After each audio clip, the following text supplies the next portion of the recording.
आकाश एक नज़र food delivery boy को देखता है, जो डर और थकान से चूर था।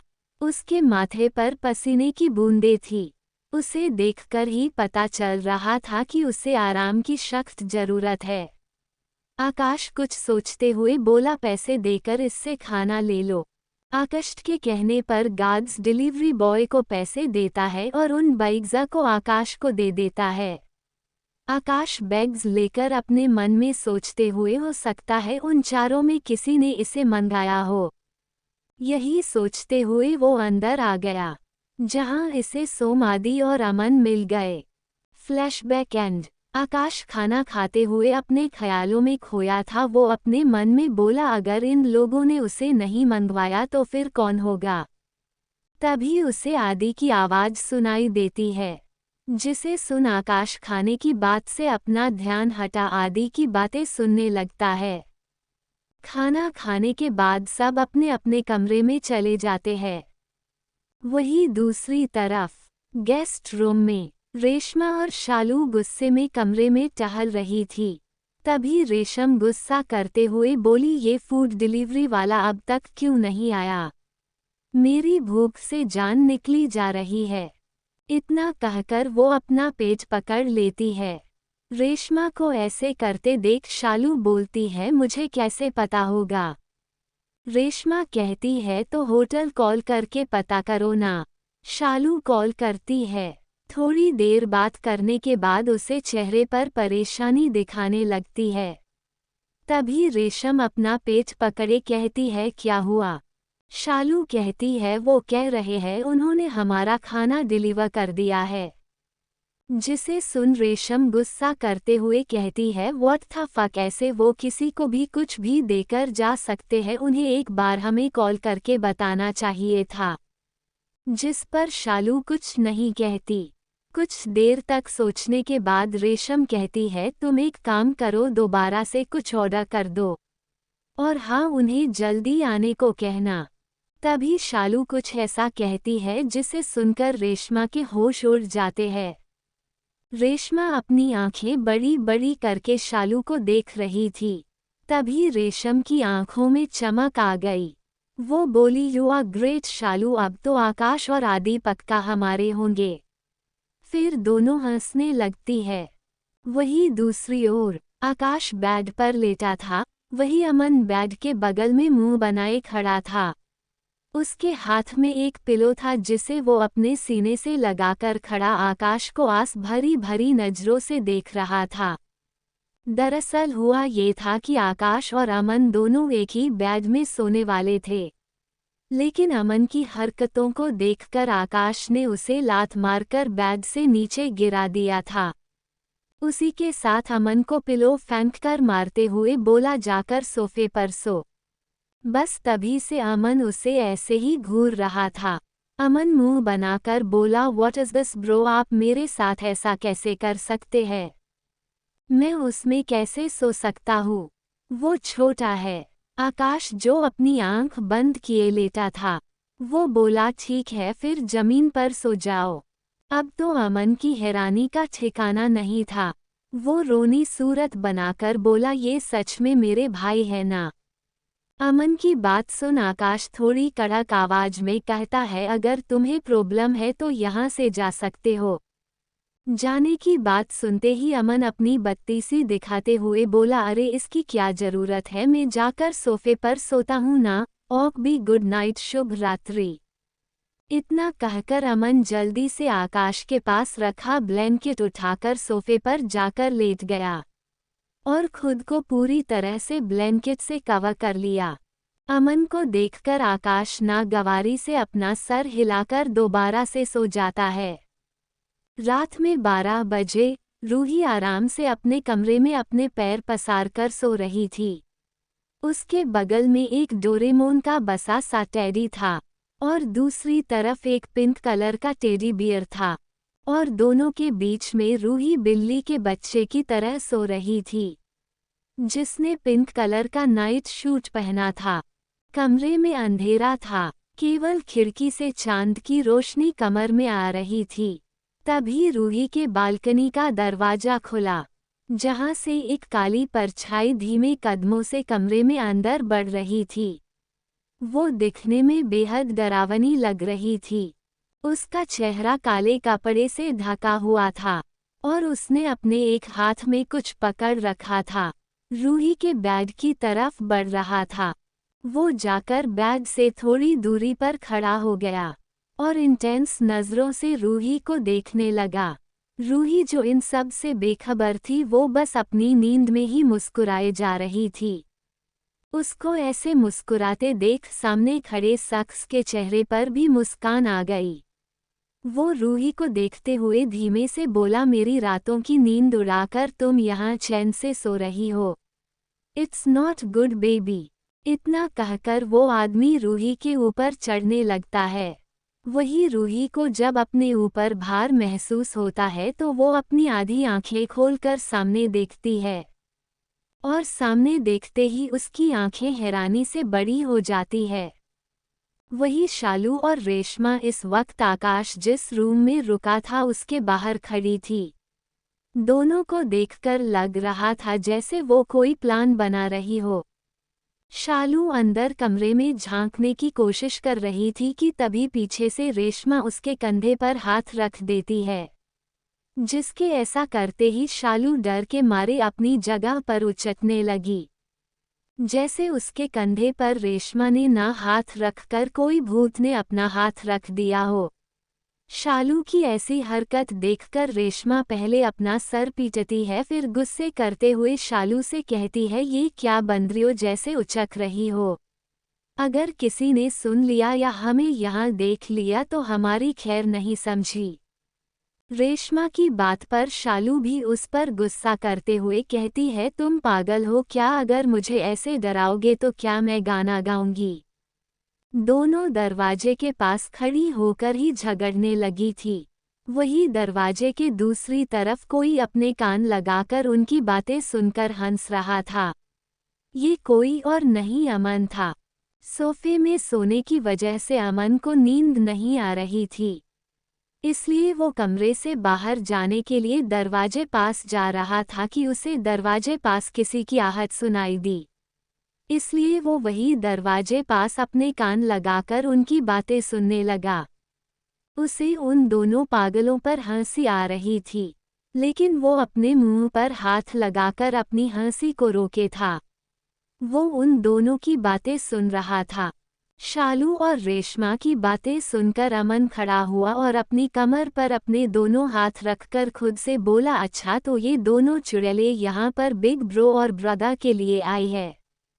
अमन आगे कहता है, इन दोनों को क्या लगता है मेरे भाई मॉल में मिलने वाला कोई सामान है क्या जिसे कोई भी उठाकर लेकर चल देगा? और इनकी हिम्मत कैसे हुई मेरी प्यारी भाभियों की जगह लेने के बारे में सोचने की भी? अब इन्हें तो अच्छा सबक मैं सिखाऊंगा। कहते हुए अमन के चेहरे पर खतरनाक मुस्कान आ जाती है। अमन एक नज़र बेड पर सो रहे आकाश पर डालता है जो आराम से सो रहा था। आकाश को देखते हुए अमन अपनी पॉकेट से फ़ोन निकालकर किसी को कॉल करके कुछ कहता है। बात करने के बाद अमन फ़ोन दोबारा से अपने पॉकेट में रखकर मुस्कुराते हुए खुद से कहता है, बहुत शौक है ना तुम दोनों को मेरी भाभी बनने का, अब आएगा मजा। वही रेशमा और शालू बहस कर रही थी कि तभी कॉरिडोर की सारी लाइट्स एक एक करके जलने और बुझने लगी, जिसे देखकर दोनों एक पल के लिए डर गई और एक दूसरे से लिपट कर खड़ी हो गई। दोनों के चेहरे पर डर साफ दिखाई दे रहा था। वो दोनों अभी चिपककर खड़ी ही थी कि तभी उन्हें सामने से एक लाइट जलती दिखी। क्योंकि अब पूरे कॉरिडोर की लाइट्स ऑफ हो चुकी थी, वो दोनों जहां लाइट जल रही थी वहां देख रही थी। तभी वहां अंधेरे से एक काली परछाई निकलती दिखी, जो पूरा काला था। वहीं उसकी आंखें लाल थी, जो लाइट जैसे चमक रही थी। वो दिखने में काफी डरावना था। काली परछाई धीमे कदमों से उन्हीं की तरफ बढ़ रही थी, जिसे देख रेशमा डर से हकलाते हुए बोली, भा भा भूत भूत। चिल्लाकर वो आकाश के कमरे का दरवाजा खटखने के लिए अपना हाथ आगे बढ़ाती है। लेकिन इससे पहले वो दरवाजा खटखटाती कमरे का दरवाजा अपने आप खुल जाता है। उनके सामने सफेद साया खड़ा था, जो सर से लेकर पैर तक सफेद चादर से ढका था।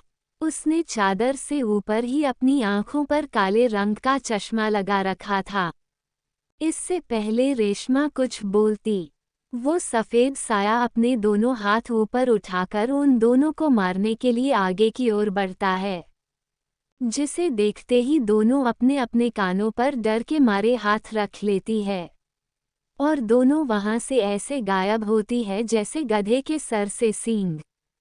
उन दोनों के भागते ही अमन अपने ऊपर से सफेद चादर हटाता है और उन दोनों की हालत याद कर अपना पेट पकड़ के हंसने लगता है। वो कमरे से बाहर निकलकर कॉरिडोर में सामने की तरफ देखता है, जहां इस वक्त वही काला लिबास पहने शख्स खड़ा था। उसे देखकर अमन उसे अपना अंगूठा दिखा थंब का इशारा करता है, तो दूसरी तरफ खड़ा भूत, जो कोई और नहीं सोमबना था, वो काले कपड़े को अपने सर से हटाकर अमन को देखकर हंसता है कर वहां से चला जाता है। जिसके जाने के बाद अमन हंसते हुए खुद से कहता है, वाह अमन वाह, क्या सबक सिखाया है तूने उन चुड़ैलों को, मजा आ गया। कहते हुए अमन कमरे में अंदर आता है तो तभी उसकी नज़र बैठ कर सर उड़कर सो रहे आकाश पर पड़ती है, जिसे देख अमन को उस पर कुछ शक होता है। वो धीमे धीमे से आकाश के बेड की तरफ अपने कदम बढ़ाते हुए खुद से कहता है, आज बिग ब्रो को क्या हुआ? इतना शोर होने के बाद भी वो अब तक क्यों नहीं उठे? वरना वो तो एक खट की आवाज़ सुनकर भी उठ के बैठ जाते हैं। फिर आज क्यों?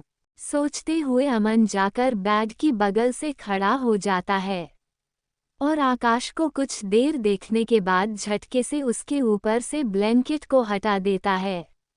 लेकिन जैसे ही वो सामने का नज़ारा देखता है, उसकी आंखें फटी की फटी रह जाती है। तो क्या होगा आगे की कहानी में? क्या चाल चलने की सोच रही है शालू और रेशमा? और अमन का प्लान कैसा रंग लाएगा? क्या शालू कर रेशमा को इस बारे में पता चल लाएगा? और आदि ने क्या देखा? Audio by Sakir Jacks 07।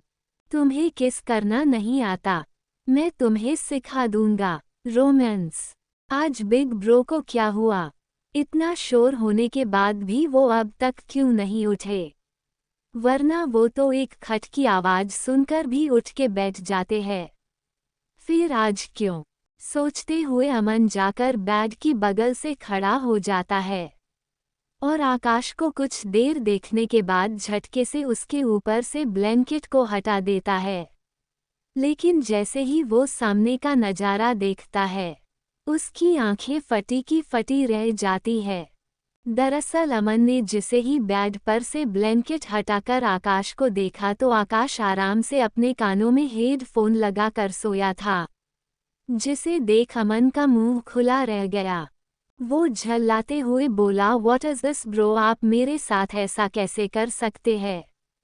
मैं इतनी देर से यहाँ आपसे बात कर रहा था लेकिन आप अपने कानों में ये डफर हेडफोन लगाए लेटे थे। मतलब मेरी तो कुछ इज्जत ही नहीं है।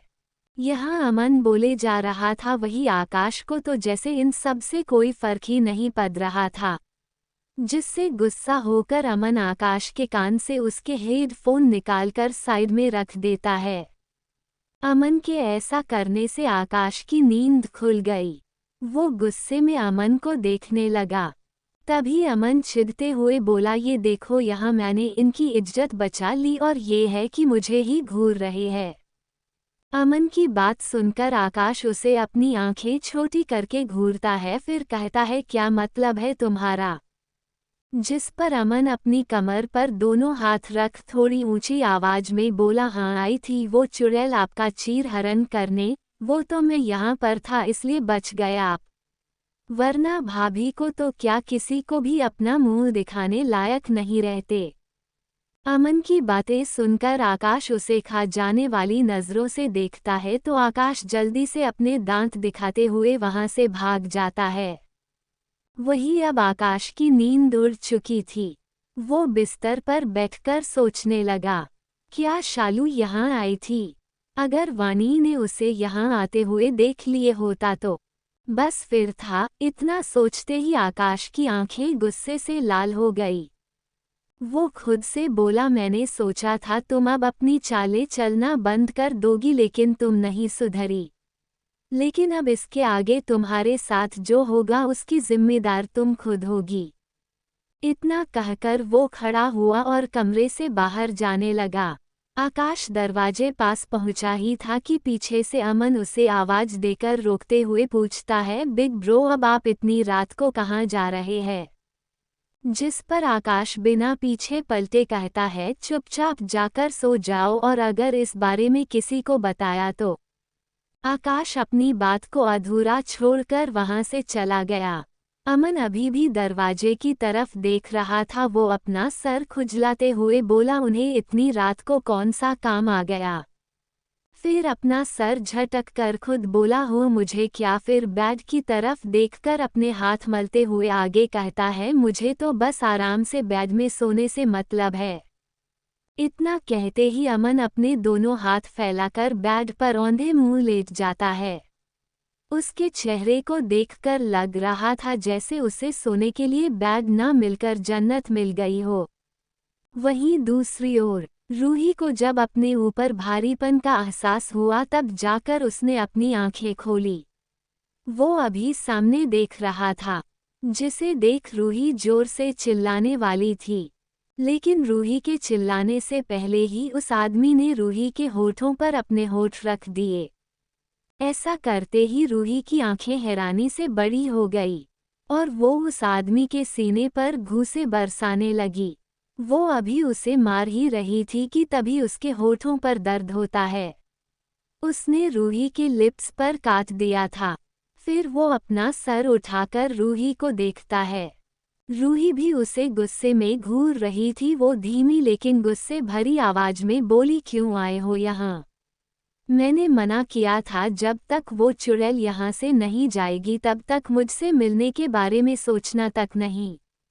रूही की बातें सुनकर उस आदमी के चेहरे पर मुस्कान आ गई। वो रूही को पलटकर उसे अपने ऊपर अच्छे से लेटाता है। फिर उसकी कमर पर अपने हाथ लपेटकर उसके चेहरे को देखते हुए प्यार से कहता है, वो तो मेरी जंगली बिल्ली जेलिश हो रही है।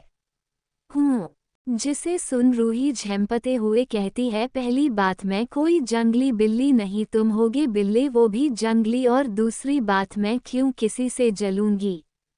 कहते हुए रूही की नाक फूली हुई थी, जिससे वो और भी क्यूट लग रही थी। वो रूही की नाक से अपनी नाक रब करके कहता है, ऐसे कब तक तुम मुझसे गुस्सा रहोगी? प्लीज जान जाओ ना। सच में मेरा उससे कोई रिश्ता नहीं है। वो बस मेरी बचपन की दोस्त है। रूही उसे देख रही थी। वो कुछ सोचकर बोली, सच में? कुछ सोचकर सामने खड़ा शख्स बोला, हूँ मैं कभी तुमसे झूठ बोल सकता हूँ? रूही कुछ देर उसका चेहरा देखकर उसे अपने गले से लगा लेती है और कहती धीमी आवाज में कहती है, आदि। वो आदमी कोई और नहीं आदि था, जो रूही को मनाने के लिए आया था और शायद रूही मान भी गई थी। रूही को खुद को गले लगाते देख आदि से कंट्रोल नहीं हुआ और उसने भी रूही को कसके गले लगा लिया और बोला, मैं बस तुमसे प्यार करता हूँ, इसलिए कभी भी मुझ पर या मेरे प्यार पर शक मत करना। आदि की बात पर रूही कुछ नहीं कहती। वो बस खुद को महसूस करना चाहती थी। 5 मिनट बाद दोनों एक दूसरे से अलग हुए। तभी आदि ने रूही को पलटा और खुद उसके ऊपर आ गया। वो झुककर रूही के होठों पर अपने होठ रख उसे किस करने लगता है। रूही भी उसका पूरा साथ देने की कोशिश कर रही थी, क्योंकि उससे तो किस करनी आती ही नहीं थी। वो बस आदि के होठ को अपने दांतों से कुतर रही थी। आदि को अब दर्द होने लगा था, इसलिए वो रूही से अलग हुआ और रूही को देखते हुए बोला, ये तुम क्या कर रही थी? रूही ने पहले आदि के लाल हो चुके होठ देखे, फिर मासूमियत से बोली, तुम्हें किस रूही की बात सुनकर आदि बोला, उसे किस करना नहीं, उसे काटना कहते हैं। फिर आदि कुछ देर रुककर आगे कहता है, क्या तुम्हें किस करना नहीं आता? तो रूही अपना सर ना में हिला देती है। रूही इस वक्त क्यूट सी बिल्ली का बच्चा लग रही थी, जिसे देखकर आदि ने गहरी सांस ली, फिर बोला, कोई बात नहीं बेबी, मैं जल्द ही तुम्हें किस करना सिखा दूंगा। इतना कहकर वो फिर से रूही के होठों से अपने हाथ जोड़ लेता है। अब उसका एक हाथ रूही के नाइट सूट के अंदर उसकी कमर पर चल रहे था। आदि के ऐसा करते ही रूही अंदर तक सिहर उठी। वो चाहकर भी आदि को नहीं रोक पा रही थी। शायद उसकी बॉडी भी यही चाहती थी। दोनों एक दूसरे की आगोश में खो चुके थे। दूसरी ओर शालू और रेशमा की डर के मारे बुरी हालत हो रखी थी। दोनों ही इस वक्त गेस्ट रूम के अंदर बेड पर एक दूसरे से चिपक कर बैठी थी। उसके माथे पर पसीने की बूंदें साफ दिखाई दे रही थी, जिसे देखकर पता चल रहा था कि दोनों कितना ज्यादा डर गई थी। रेशमा डरते हुए शालू से कहती है, शश शालू, क्या वो भूत चले गए? जिसका जवाब देते हुए शालू कहती है, मुँह मुझे क्या पता, मेरे पास उनका फ़ोन नंबर है क्या जो वो मुझे बताएंगे। शालू का जवाब सुन रेशमा झेप जाती है और कहती है, सब ना तुम्हारी वजह से हुआ है। ना मैं तुम्हारा प्लान में साथ देती और ना ही ये सब कुछ होता। अब रेशम को अपनी किस्मत पर रोना आ रहा था। उसे लग रहा था कि कहीं भूत उसे अपने साथ लेकर न चला जाए। यही सोचकर वो डरे जा रही थी। वो दोनों बैठी ही थी कि तभी रेशमा के पेट से गुड़गुड़ करने की आवाज आई, जिसे सुनकर शालू ने अजीब से मुंह बना लिया। वही रेशमा को ये अपनी बेइज्जती लग रही थी। वो बोली, वो मुझे भूख लगी है। उसने इतना बोला ही था कि तभी शालू के पेट ने भी अपनी घंटी बजा दी, जिसकी सफाई में शालू ने कहा, मुझे भी भूख लगी है।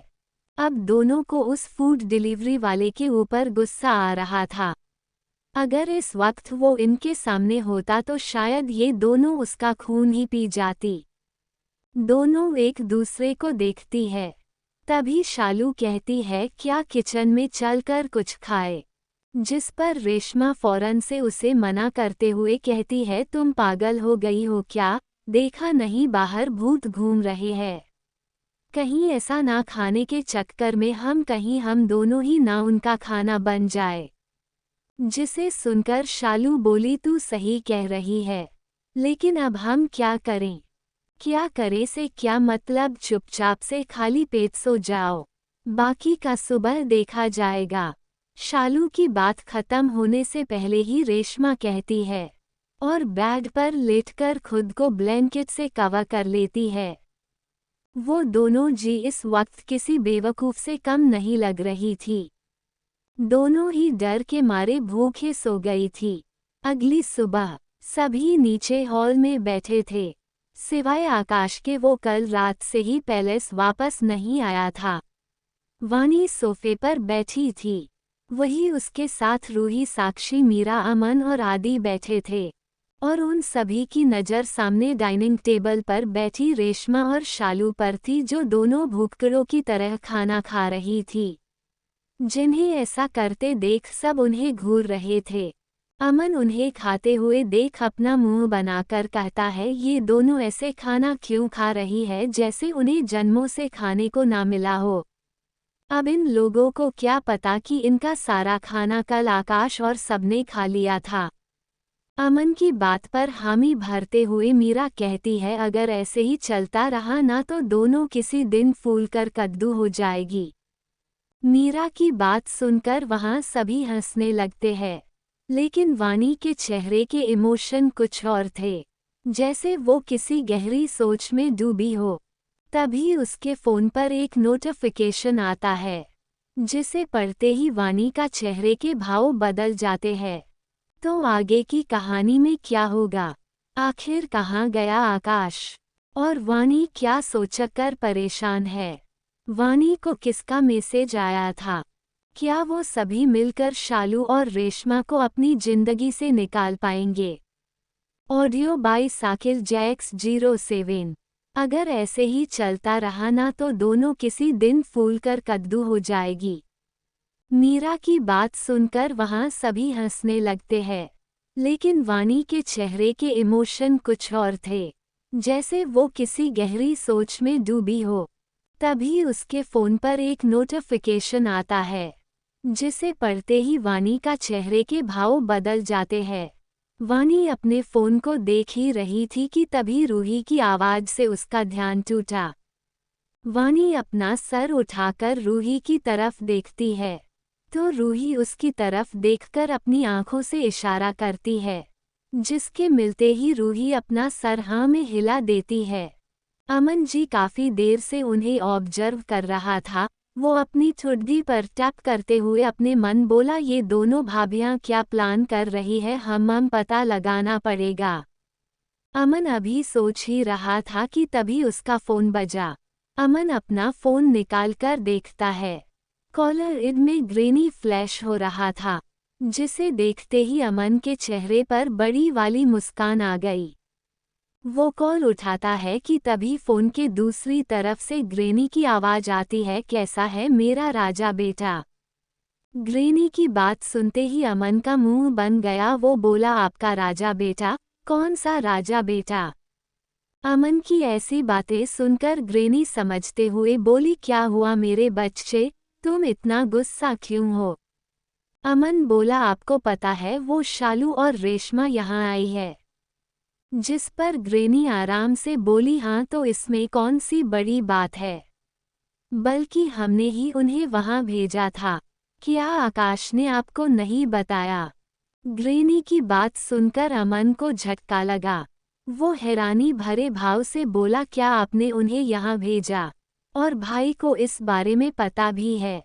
अमन को ऐसे हैरान देख ग्रेनी बोली, हाँ दरअसल वो दोनों अपनी स्टडी करके अभी वापस लौटी थी और उनके दादा ने हमसे उन्हें आकाश की कंपनी में इंटर्नी के तौर पर काम सीखने को कहा था। बस इसलिए, और हमने आकाश से भी इस बारे में बात की और वो मान भी गए थे। अब तो अमन को और बड़ा झटका लगा। वो बोला, क्या वो हमारी कंपनी में काम करेगी? क्या उनके पास उनकी खुद की कंपनी नहीं है? वो तो उसमें भी जा सकती है। ग्रेनी ने कहा, हाँ बेटा हमें पता है, लेकिन उन्होंने इतने प्यार से कहा कि हम उन्हें मना नहीं कर पाए। और वैसे भी वो आकाश और आदि की बचपन की दोस्त है, इसलिए उन्हें कोई परेशानी नहीं होनी चाहिए। अब अमन अपनी जगह से खड़ा हुआ और सबसे थोड़ी दूर जाकर धीमी आवाज से अपने फोन में बोला, ग्रेनी आपको पता है वो दोनों ही आदि भाई और बिग ब्रो के पीछे अपने हाथ पैर धोकर पड़ी है, फिर भी आप ऐसा कैसे कर सकती है? अमन की बात का जवाब देते हुए ग्रेनी ने कहा, हाँ बेटा हमें पता है, लेकिन अब वो बदल गई है और अब हमारे आदि और आकाश भी कौन सा सिंगल है। अब अमन को ग्रेनी की बातों पर गुस्सा आ रहा था, पर वो अपने गुस्से को काबू करते हुए बोला, ग्रेनी आप ना बहुत भोली हो, लेकिन कोई बात नहीं, मैं खुद इसे अपनी तरह से हैंडल करूंगा। इतना कहकर अमन बिना ग्रेनी की बात सुने कॉल काट देता है। कॉल कटने के बाद वो जैसे ही पीछे पलट कर देखता है, तो उसकी आंखें हैरानी से बड़ी हो जाती है, क्योंकि उसके सामने इस वक्त वानी, साक्षी, रूही, मीरा और आदि अपने दोनों हाथ बांधकर खड़े थे। ये देखते ही अमन हकलाते हुए बोला, आप सब मुझे ऐसे क्यों देख रहे हैं? अमन की बात सुन साक्षी उसे अपनी आंखें छोटी कर घूर के देखती है, लेकिन इससे पहले वो कुछ भी कहती वानी बोली, हमें मेरे कमरे में चलकर बात करनी चाहिए। इतना कहकर वो शालू और रेशमा की तरफ देखती है, जो इस वक्त अपने फोन चलाने में लगी थी, लेकिन उनके कान उन्हीं की बातों पर थे। सभी एक साथ वानी की नज़र का पीछा करते हैं और फिर एक साथ कहते हैं, ठीक है, और इसी के साथ सब वानी के पीछे पीछे एक एक करके वानी के कमरे में चले जाते हैं।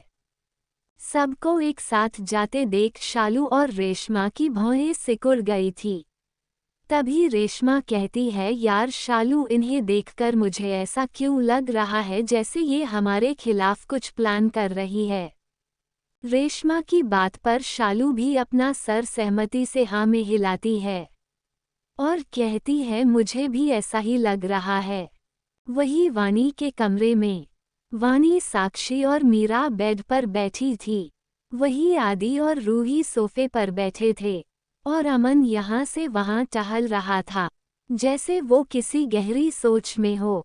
साक्षी और सभी अमन की हरकतों को देख रहे थे, जिससे इरिटेड होकर रूही झल्लाते हुए कहती है, यार जीजू, क्या आप कमरे के चक्कर लगाना बंद करेंगे? आपको देख देखकर मेरा सर चकराने लगा।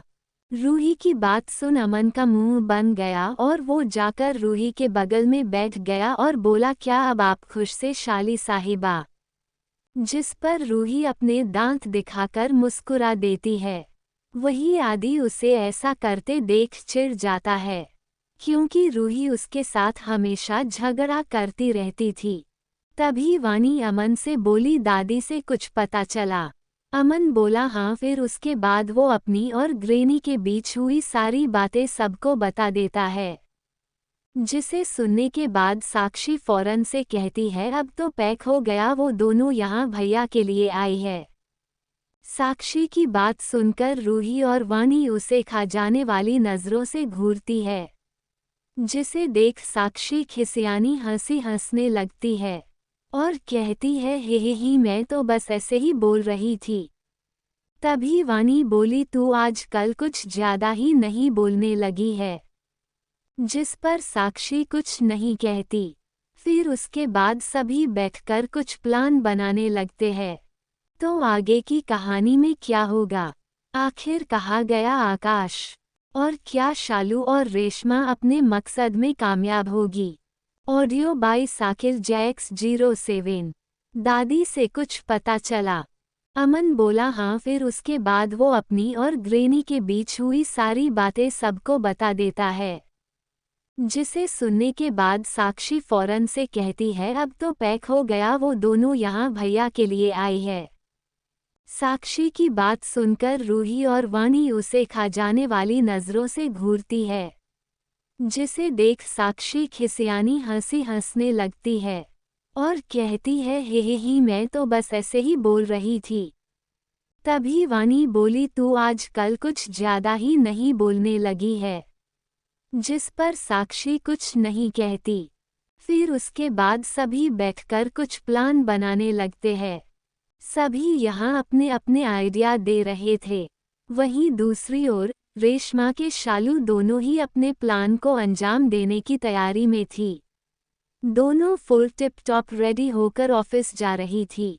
आज शालू ने वाइट शर्ट के साथ ब्लैक स्कर्ट पहना था, जो उसके थाई तक आता था। उसने शर्ट के ऊपर की 2 बटन खोल रखी थी, जिससे उसके क्लीवेज दिख रही थी।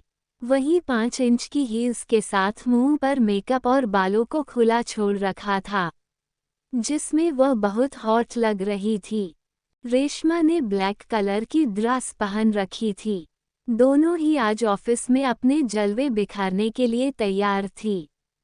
रेशमा शालू को ऊपर से नीचे तक देखते हुए बोली, वाह मेरी जान, क्या लग रही हो। आज तो पक्का पूरा आफी तुम्हारा दीवाना हो जाएगा। रेशमा की बात सुनकर शालू घमंड से मुस्कुराए और बोली, वो सब तो ठीक है, लेकिन मुझे आकाश को अपना दीवाना बनाना है। जिस पर रेशमा ने शालू को इसके कंधों से पकड़कर कहा, मेरी जान, तू चिंता क्यों करती है, एक ना एक दिन वो भी जरूर होगा। यहाँ रेशमा बोल रही थी, लेकिन शालू का ध्यान कहीं और था। शालू को सीढ़ियों की तरफ देखता पाकर रेशमा ने सवालिया नजरों से उसे देखा, फिर कहा, तुम वहाँ क्या देख रही हो? जिस पर शालू बोली, कुछ नहीं, अपनी शौतन को ढूंढ रही थी, लेकिन वो है कि कहीं देखी नहीं रही। शालू ने इतना कहा ही था कि तभी किसी की आवाज आई, दूसरों पर नजर रखने से अच्छा अपने आप रखती तो ये आंखों के नीचे गड्ढे नहीं होते। ये रूही थी। जो सीढ़ियों से नीचे उतरकर आ रही थी। रूही को सामने देखकर रेशमा की आंखें लाल जो गई, क्योंकि वो सीढ़ियों से अकेली नहीं बल्कि आदि के साथ आ रही थी। आदि और रूही दोनों एक दूसरे का हाथ पकड़े कपल की तरह चले आ रहे थे, जैसे वो नए मैरिड कपल हो। उनके पीछे साक्षी और अमन थे। वो चारों आए और रेशमा और शालू के सामने खड़े हो गए। तभी शालू तंज कसते हुए बोली, क्या बात है, आज जनसंख्या कम है तुम्हारी? हमसे डर गए क्या? जिस पर अमन भी उसका करारा जवाब देते हुए कहता है, तुम्हारे लिए तो हम ही काफ़ी है। और वैसे भी वानू के पास इतना फ्री टाइम नहीं जो किसी एरे गेरे को मुंह लगाती फिरे।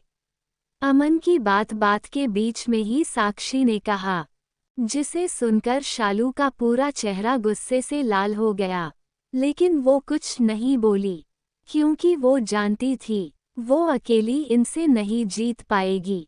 वही रेशमा तो पूरे वक्त अब आदि को ही देखे जा रही थी। जब रूही ने ये देखा तो वो चिढ़ते हुए खुद से बड़बड़ाई, पता नहीं भगवान ने इन्हें इतना हैंडसम क्यों बनाया है। रूही को बड़बड़ाते हुए आदि भी देखता है, लेकिन वो उसे सुन नहीं पाता। तभी अमन शालू से कहता है, मैंने सुना है तुमने भी हमारी कंपनी ज्वाइन की है। जिस पर शालू इतराते हुए कहती है, हाँ तुमने सही सुना है। जिसे सुनकर अब अमन और आदि उसे लाचारी भरी नजरों से देखते हैं, जैसे वो उनके ऊपर तरस खा रहे हो। शालू की बात सुनकर साक्षी और रूही के चेहरे पर शातिर मुस्कान आ जाती है। दोनों एक दूसरे को देखकर कुछ इशारा करती है और फिर रूही आदि और साक्षी अमन की बाहें पकड़कर ऑफिस के लिए निकल जाती है। शालू और रेशमा भी उनके पीछे पीछे चली जाती है। वानी अपने कमरे में बैठी थी। उसके सामने मीरा खड़ी थी। मीरा थोड़ी परेशान दिख रही थी, क्योंकि सोम और आकाश को किसी काम के कारण बाहर जाना पड़ा था और वो सोम से नाराज थी, इसलिए वो उससे बात भी नहीं कर सकती थी। वानी अपने बेड पर बैठे आराम से स्ट्रॉ से जूस पीते हुए मीरा को देख रही थी, जो ना जाने कब से कमरे में चलकर लगा रही थी। मीरा को इतना परेशान देख वानी उसे समझाते हुए बोली, तारांकन मीरा, अगर तुम्हें उसकी इतनी ही याद आ रही है तो एक बार उसे कॉल करके पूछ लो ना। मीरा गुस्से में बैठ पर वानी के बगल में बैठ जाती है और कहती है, नहीं, अगर मैंने उन्हें कॉल किया तो वो सोचेंगे कि मैं नाटक कर रही थी।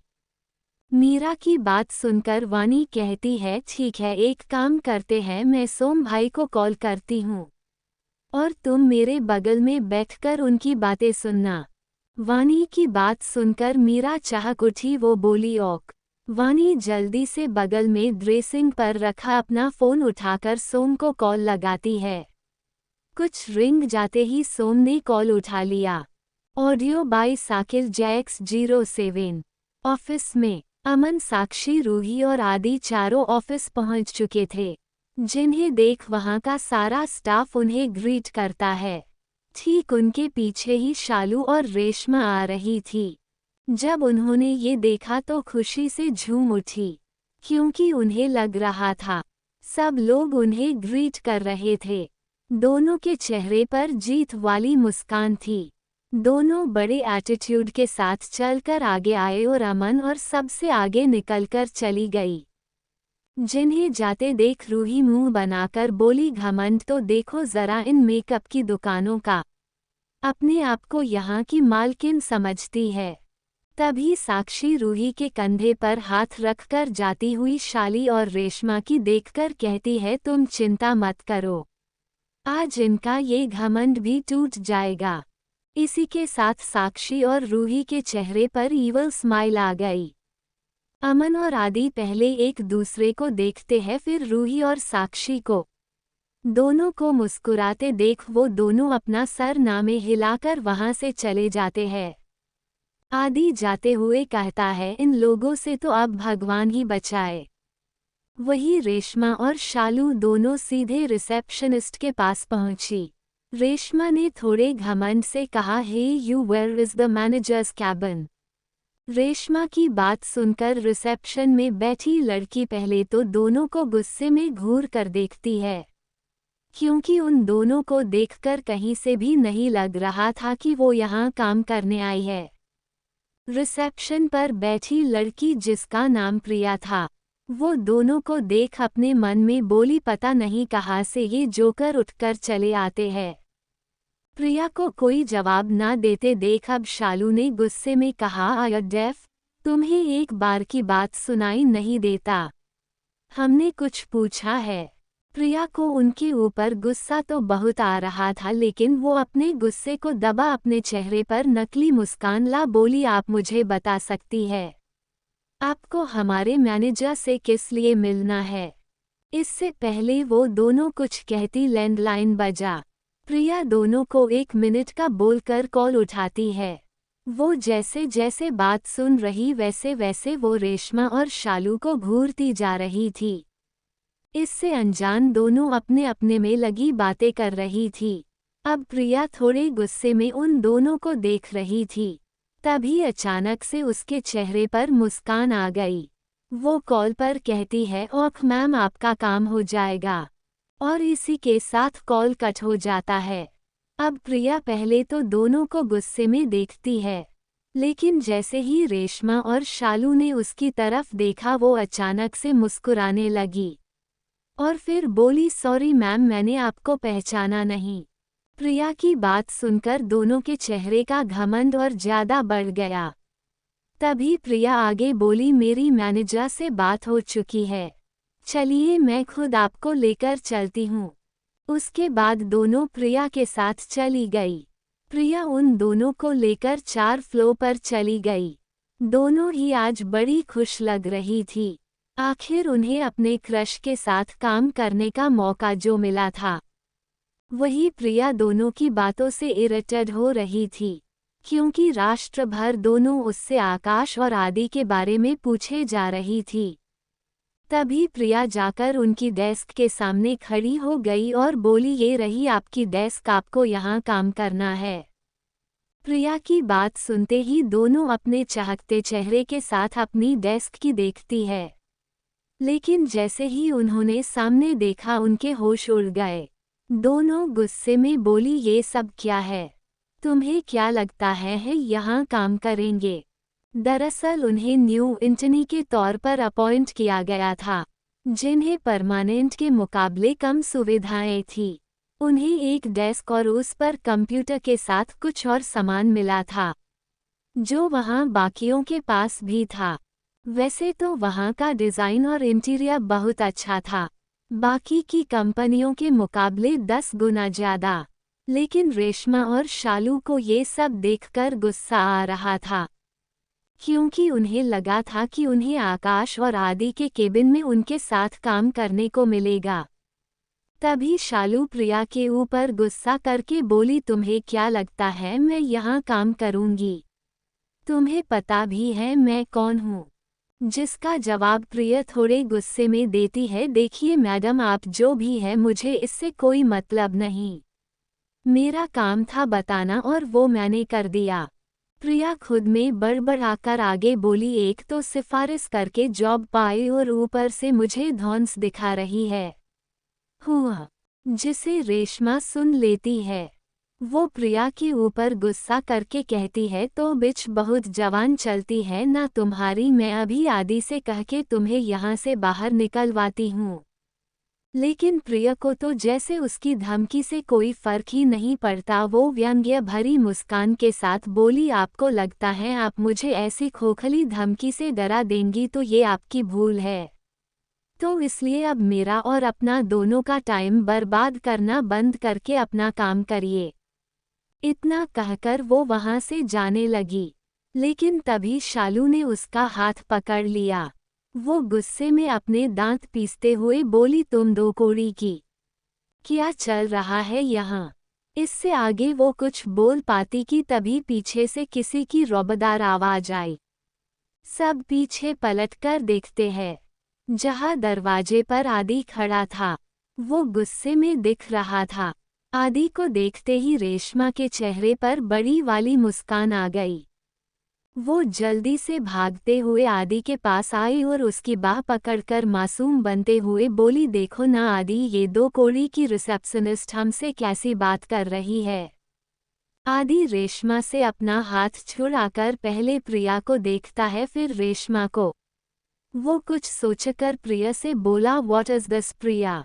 आदि का सवाल सुनते ही प्रिया उसे शुरू से लेकर अब तक की सारी बातें बता देती है, जिसे सुन अब रेशमा डरने लगी थी, लेकिन शालू अभी भी नॉर्मल थी। शालू आदि से बोली, हम यहाँ बिजनेस सीखने आए हैं, तो फिर हमें यहाँ एक इंटर्नी बनाकर क्यों रखा है? आदि कहता है, देखो शालू, पहली बात तुम यहाँ सिफारिश पर आई हो, और इससे पहले तुमने कहीं काम भी नहीं किया, और तुम चाहती हो कि हम तुम्हें अपने यहाँ बड़ी पोस्ट दे, तो ये फिर दूसरों के साथ गलत होगा। जिस पर शालू थोड़ा गुस्सा करते हुए बोली, अच्छा, लेकिन मुझे तो ऐसा नहीं लगता। शालू ने ये आदि के बगल में खड़ी रूही को देखकर कहा था। कोष्टक। शालू आगे बोली, वो भी यहाँ नई थी, फिर तुमने उसे अपनी सेक्रेटरी क्यों रखा? जिसका जवाब देते हुए रूही बोली, क्योंकि मैं तुम लोगों जैसे डफर नहीं, और पहले जाकर मेरा और अपना रिज्यूम जाकर मिलाओ, फिर बोलना बड़ी आई कहीं कि मुझे नवसिखिया बोलने वाली। रूही की बात सुन शालू उसे घूर कर देखती है। वो कुछ कहती उससे पहले ही आदि बोला, उन्हें पहले ही इसका एक्सपीरियंस है। वो पहले ग्लोबल में काम कर चुकी है। ग्लोबल रूही के पिता की कंपनी है, जिसे संभालने में उनकी मदद करती थी, जिसके लिए उसे अवार्ड भी मिला था। आदि की बात सुनकर शालू और रेशमा अपनी आंखें फाड़कर उसे देखने लगी, क्योंकि उसकी उम्र के हिसाब से वो देखने से तो कहीं से नहीं लगती थी कि उसे कुछ भी आता होगा। और रही बात मीरा की, तो उसे सोम ने अपने लिए खुद चुना है, और वानी भाभी इस कंपनी की लेडी बॉस होने के बावजूद भी यहाँ बतौर एम्प्लॉय है। आदि की बात सुनकर अब दोनों का मुंह बंद हो चुका था। तभी रूही बोली, हम सब यहाँ अपनी मेहनत से पहुँचे हैं, ना कि किसी की सिफारिश से। इतना कहकर वो वहाँ से चली गई। तभी आदि बोला, तुम्हें यहाँ 1 महीने का टाइम पीरियड देना होगा, फिर हम तुम्हारे काम के हिसाब से देखेंगे कि तुम्हें कौन सी पोस्ट मिले। और अगर तुम दोनों ने अच्छे से काम किया, बिना किसी को एक भी शिकायत का मौका दिए, तो हो सकता है तुम मेरी और आकाश की सेक्रेटरी बन जाओ। आदि की आखिरी की लाइन सुनते ही दोनों के चेहरे में चमक आ गई और दोनों काम करने के लिए मान गई। अब आदि और रूही भी वहां से जा चुके थे। शालू और रेशम खुश थी कि 1 महीने बाद उन्हें अपने अपने क्रश के साथ काम करने मिलेगा, लेकिन शायद उनकी ये खुशी ज्यादा देर तो नहीं टिकने वाली थी। दोनों अपनी चेयर पर बैठी ही थी कि तभी प्यून आकर उनकी टेबल पर फाइल के ढेर रखकर चला गया, ये कहकर कि उन्हें शाम तक उन्हें पूरा चेक करना है। ये देखकर तो दोनों के चेहरे के रंग ही उड़ चुके थे। दोनों को गुस्सा भी आ रहा था, लेकिन फिर भी दोनों बिना कुछ बोले जबरदस्ती वाली मुस्कान अपने चेहरे पर लिए काम करना शुरू कर देती है। दोनों को काम करते मुश्किल से 3 घंटे हुए होंगे कि फिर से उनके साथ का एम्प्लॉय अपनी कुछ फाइल लाकर उनकी टेबल में रख कर चला गया। वो जाते जाते बोला, अगर तुमने मेरा काम नहीं किया तो मैं मैनेजर से तुम्हारी शिकायत कर दूंगा, फिर तो तुम हमारे बॉस की सेक्रेटरी बनने के सपना भूल हो जाओ। आदमी की बात सुनकर दोनों शांत हो गई और चुपचाप कर्म करने लगी। उनके चेहरे का रंग उड़ चुका था। दोनों के चेहरे पर थकावट साफ देखी जा सकती थी, लेकिन फिर भी वो काम कर रही थी। वही वानी अपने घर में बैठी थी। वो अपनी गोद में लैपटॉप रखे थे, जिसे देखकर वो हंसे जा रही थी। इस वक्त वो ऑफिस में चल रही लाइव वीडियो देख रही थी, जिसमें रेशमा और शालू थी। दोनों को देखकर उसे बड़ा मजा आ रहा था। वो खुद से बोली, बहुत शौक है तुम्हें दूसरों के पति पर डोरे डालने की, अब आएगा मजा। वानी अभी लैपटॉप देख जी रही थी कि तभी मीरा आकर लैपटॉप बंद करती है। मीरा के ऐसा करते ही वानी जल्दी से में बनाकर बोली, यार बस थोड़ी देर और ना, देखो ना कितना मजा आ रहा था। लेकिन मीरा वानी को घूर कर देखती है और वानी से कहती है, अब बहुत ही गया, अब चुपचाप चल कर सो। जिसे देखकर वानी भी उसकी बात मान लेती है क्योंकि इसे सच में आराम की जरूरत थी। उसने अपनी मेडिसिन ली और फिर सो गई। शाम को सब लोग घर वापस आ गए। वानी और रूही दोनों हॉल में बैठी थी। सभी बड़े खुश होकर अंदर आ रहे थे, जैसे कोई जंग जीत कर आए हो। वहीं ठीक उनके पीछे रेशमा और शालू आ रही थी, जिनकी हालत खस्ता हो चुकी थी। उनका मेकअप खराब हो चुका था। वहीं दोनों गुस्से में भी लग रही थी। जिन्हें देखते ही मीरा ने उनसे पूछा, तुम्हारा आज का पहला दिन कैसा गया? तुमसे ज्यादा काम तो नहीं करवाया उन्होंने? मीरा की बात सुनकर शालू और रेशमा का चेहरा गुस्से से लाल हो गया। वो तमतमाते हुए बोली, तुम, मुझे अच्छे से पता है ये सब तुम लोगों ने ही किया है। लेकिन तुम चिंता मत करो, इसका बदला मैं बहुत जल्द तुमसे लूंगी। इतना कहकर शालू अपने कमरे में चली गई। उसके पीछे पीछे रेशमा भी चली गई। वो जाते हुए अब की गुस्से में घूर रही थी। वही सब उन दोनों को देख रहे थे। तो आगे की कहानी में क्या होगा?